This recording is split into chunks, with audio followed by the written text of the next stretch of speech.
ಶ್ರೀಯುತ ಶ್ರೀ ರಾಜೇಶ್ ಹೊಸಮನಿ ಸರ್ ಅವರು ಸಹ ಬಂದಿದ್ದಾರೆ. ಬಯಸ್ತಾ ಇದ್ದೀವಿ ಸರ್, ಅವರಿಗೂ ಸಹ ನಾವು ಸ್ವಾಗತವನ್ನು ಬಯಸ್ತಾ ಇದ್ದೀವಿ ಸರ್. ನಂತರ ಕಚೇರಿಯ ಅಧೀಕ್ಷಕರು ಮತ್ತು ಎಲ್ಲ ಸಿಬ್ಬಂದಿ ವರ್ಗದವರು ಮತ್ತು ಆಟೋ ಚಾಲಕರು ಅದೇ ರೀತಿಯಾಗಿ ಈ ಒಂದು ಕಾಲ್ನಡಿಗೆ ಜಾಥಾ ಕಾರ್ಯಕ್ರಮದಲ್ಲಿ ಉಪಸ್ಥಿತರಿರ್ತಾರೆ. ಅವರಿಗೂ ಸಹ ನಾವು ಕಚೇರಿ ವತಿಯಿಂದ ಸ್ವಾಗತವನ್ನು ಬಯಸ್ತಾ ಇದ್ದೀವಿ.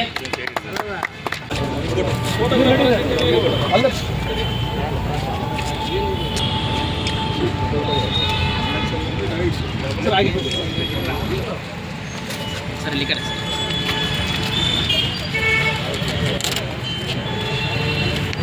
ಡ್ರೈವರ್ ಅಣ್ಣ.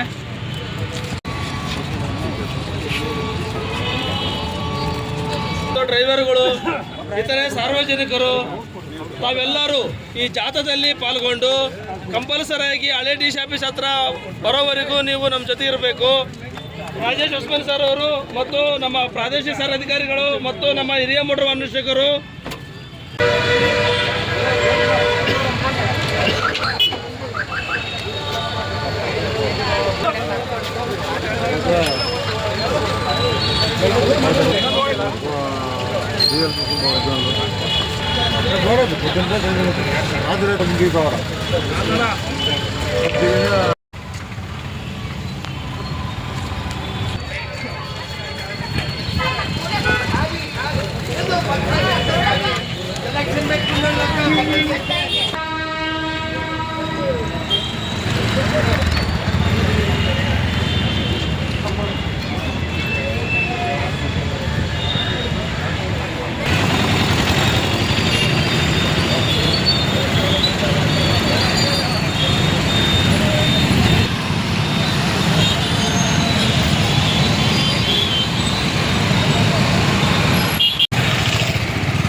ರಸ್ತೆ ಸುರಕ್ಷತಾ ಮಾಸಾಚರಣೆ ಅಂಗವಾಗಿ ಜಿಲ್ಲಾಡಳಿತ, ಜಿಲ್ಲಾ ಕಾನೂನು ಸೇವಾ ಪ್ರಾಧಿಕಾರ, ಜಿಲ್ಲಾ ಪ್ರಾದೇಶಿಕ ಇಲಾಖೆ ಎಲ್ಲರೂ ಸೇರಿ ನಾವು ಜನವರಿ 1ನೇ ತಾರೀಕಿಂದ 31ನೇ ತಾರೀಕಿನವರೆಗೆ ಅರಿವು ಕಾರ್ಯಕ್ರಮಗಳನ್ನು ರಸ್ತೆ ಸುರಕ್ಷತೆಗಳ ಬಗ್ಗೆ ಇವತ್ತು ಜಾಥಾವನ್ನು ಹಮ್ಮಿಕೊಂಡಿದ್ವಿ. ಎಲ್ಲರೂ ಪಾಲ್ಗೊಂಡಿದ್ದಾರೆ. ಆಟೋ ಡ್ರೈವರ್ಸು, ಎಲ್ಲ ಸ್ಟಾಫು, ಸಾರ್ವಜನಿಕರು.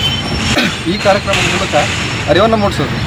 ಲಕ್ಷಾಂತರ ಜನ ಪ್ರತಿ ವರ್ಷ ತಮ್ಮ ಪ್ರಾಣಗಳನ್ನು ರಸ್ತೆ ಅಪಘಾತದಲ್ಲಿ ಕಳ್ಕೊತಾ ಇದ್ದಾರೆ. ಅವನ್ನೆಲ್ಲ ನಾವು ರಸ್ತೆ ನಿಯಮಗಳನ್ನು ಪಾಲಿಸಿದಾಗ ಹೆಲ್ಮೆಟ್ ಹಾಕ್ಬೋದು, ಸೀಟ್ ಬೆಲ್ಟ್ ಹಾಕ್ಬೋದು, ಆಮೇಲೆ ಸಾರಿಗೆ ನಿಯಮಗಳನ್ನು ಪಾಲಿಸೋದ್ರಿಂದ ಜೀವಗಳನ್ನು ಉಳಿಸ್ಬೋದು. ಅದೇ ರೀತಿ ಲಕ್ಷಾಂತರ ಜನ ಗಾಯಗೊಂಡು ಬೆಡ್ ರಿಡನ್ ಆಗಿರ್ತಾರೆ. ಸೊ ಇವುಗಳನ್ನೆಲ್ಲ ನೋಡಿಕೊಂಡು ಈ ತಿಂಗಳು ಪ್ರತಿ ದಿವಸ ಸಾರಿಗೆ ಇಲಾಖೆಯವರು ಪ್ರತಿ ದಿವಸ ಅವೇರ್ನೆಸ್ ಕಾರ್ಯಕ್ರಮ ಮಾಡ್ತಾ ಇದ್ದಾರೆ. ಇದು ಅತ್ಯಂತ ಯಶಸ್ವಿಯಾಗಿದೆ. ಇದರಿಂದ ನಾವು ಸಾವು ನೋವುಗಳನ್ನು ಕಡಿಮೆ ಮಾಡ್ಬೋದು, ಆಕ್ಸಿಡೆಂಟ್ಗಳನ್ನು ಕಡಿಮೆ ಮಾಡ್ಬೋದು ಅಂತ ಒಂದು ಭರವಸೆ ಇದೆ. ಆ ನಿಟ್ಟಿನಲ್ಲಿ ಕಾರ್ಯಕ್ರಮಗಳು ನಡೀತಾ ಇವೆ. ಇನ್ನೂ ಕೂಡ 31ನೇ ತಾರೀಕುವರೆಗೂ ಕಾರ್ಯಕ್ರಮ ನಡೀತವೆ. 31ನೇ ತಾರೀಕು ನಾವು ಅಂತಿಮವಾಗಿ ಒಂದು ಪ್ರೋಗ್ರಾಮ್ ಮುಖಾಂತರ ಅಲ್ಲಿ ಹೆಲ್ಮೆಟ್ಗಳನ್ನು ವಿತರಣೆ ಮಾಡುವುದು, ಲೈಸೆನ್ಸ್ಗಳನ್ನು ವಿತರಣೆ ಮಾಡೋದು ಕೂಡ ನಾವು ಮಾಡ್ತಾಯಿದ್ದೀವಿ. ಈ ಒಂದು ಕಾರ್ಯಕ್ರಮಗಳಲ್ಲಿ ಅತ್ಯಂತ ಒಂದು ಉತ್ಸುಕತೆಯಿಂದ ಪ್ರಾದೇಶಿಕ ಅಧಿಕಾರಿಗಳು ಭಾಗವಹಿಸಿದ್ದಾರೆ. ಅವರಿಗೂ ಕೂಡ ಧನ್ಯವಾದಗಳನ್ನು ಈ ಸಂದರ್ಭದಲ್ಲಿ ಹೇಳ್ತೀನಿ.